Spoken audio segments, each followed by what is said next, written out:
আসসালামু আলাইকুম রহমতুল্লাহ। হাদিস অনুযায়ী একজন মুসলমান কতক্ষণ পর্যন্ত জান্নাতের ফল আহরণ করে, আসুন আমরা এই বিষয়ে জেনে নেই এবং অন্যদেরকেও জানিয়ে দেই। রাসূল করিম সাল্লাল্লাহু আলাইহি সাল্লাম বলেন, একজন মুসলমান যখন একজন অসুস্থ ব্যক্তিকে দেখতে যায়, সে যতক্ষণ পর্যন্ত ঘরে ফিরে আসছে না ততক্ষণ পর্যন্ত জান্নাতের ফল আহরণ করতে থাকলো। সুবহানাল্লাহ। আসলে আমাদের সমাজে এটাকে তুচ্ছ মনে করি, সাধারণ মনে করি। আমাদের সমাজে আমাদের পরিবার পরিজন আত্মীয় স্বজন পাড়া প্রতিবেশী অনেক সময় অসুস্থ হলে আমরা এটাকে সাধারণ মনে করি, আমরা এটাকে তুচ্ছ মনে করি। আমাদের সমাজে অসুস্থতাকে এখন তুচ্ছতা মনে করে আমরা দেখাই যাই না, কিন্তু রসুল এই বিষয়ে অনেক গুরুত্ব দিয়েছেন। রাসূল করিম সাল্লাল্লাহু আলাইহি ওয়াসাল্লাম অসুস্থ ব্যক্তিকে দেখতে যাওয়া এবং অসুস্থ ব্যক্তিকে দেখতে গিয়ে ঘরে ফিরিয়ে আসার আগ পর্যন্ত এই ব্যক্তি জান্নাতের ফল আহরণ করলো অনেক গুরুত্ব দিয়েছেন। আমরা সবসময় রসুলের হাদিসটি গুরুত্ব দিই এবং গুরুত্ব দিব ইনশাআল্লাহ। আমরা কখনো কখনো আমরা রসুলের হাদিসগুলাকে রিচার্জ করে আমরা এগুলো আমল করার চেষ্টা করি। শুধু অসুস্থ ব্যক্তিকে দেখতে যাওয়া জান্নাতের ফল আহরণ করা নয়, এটা হচ্ছে রসুল করিম সাল্লাল্লাহু আলাইহি ওয়াসাল্লামের সুন্নাহ। তাই আসুন আমরা আল্লাহর রসুল সাল্লাল্লাহু আলাইহি ওয়াসাল্লামের সুন্নাহকে আঁকড়ে ধরি। রসুল করিম সাল্লাল্লাহু আলাইহি ওয়াসাল্লাম বলেন, শেষ জমানায় যদি আমার একটা সুন্নত যদি আঁকড়ে ধরে, আমার একটা সুন্নত যদি কোনো উম্মত পালন করে, তাহলে সে যেন 100টি উট জব করার সোয়াব পাইল।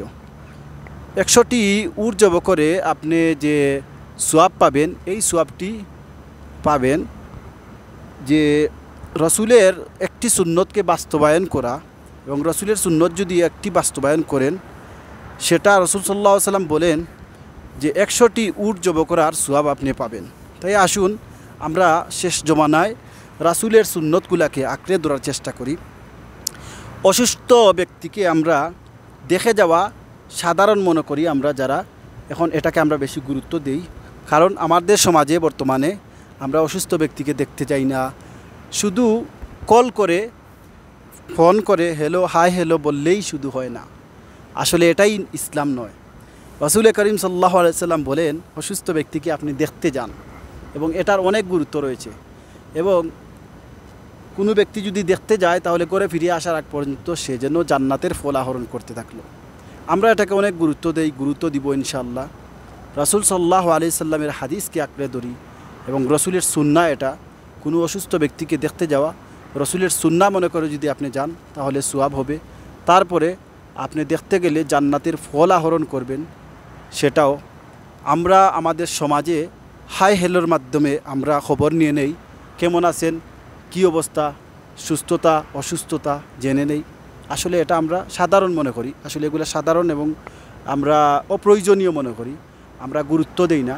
এখন থেকে আমরা চেষ্টা করব এবং গুরুত্ব দিব, এবং আমরা সুস্থতা নিয়ামত, আমরা আল্লাহ রাব্বুল আলামিন আমাদেরকে সুস্থতা নিয়ামত দিয়েছেন। অসুস্থতাও সেটাও হচ্ছে আল্লাহর নিয়ামত। আমরা অনেকে মনে করি যে অসুস্থতা আল্লাহর নিয়ামত নয়, আসলে অসুস্থতাও আল্লাহর নিয়ামত। আর যদি কোনো ব্যক্তি অসুস্থ ব্যক্তিকে দেখতে যায় তাহলে এটাও আল্লাহ রসুলের সুন্নাহ এবং জান্নাতের ফল আহরণ করা। আসুন এখন থেকে আমরা এই বিষয়ে গুরুত্ব দেই এবং আমরা অসুস্থ ব্যক্তিকে দেখতে যাই। আর আমাদের সমাজে এটা সবাইকে জানিয়ে দেই যে অসুস্থ ব্যক্তিকে দেখা সুন্নাহ, এবং অসুস্থ ব্যক্তিকে আপনি যদি দেখতে যান তাহলে জান্নাতের ফল আহরণ করলেন যতক্ষণ পর্যন্ত আপনি ঘরে আসছেন না। তাই আসুন আমরা সবাই আমল করি এবং ভিডিওটি শেয়ার করি।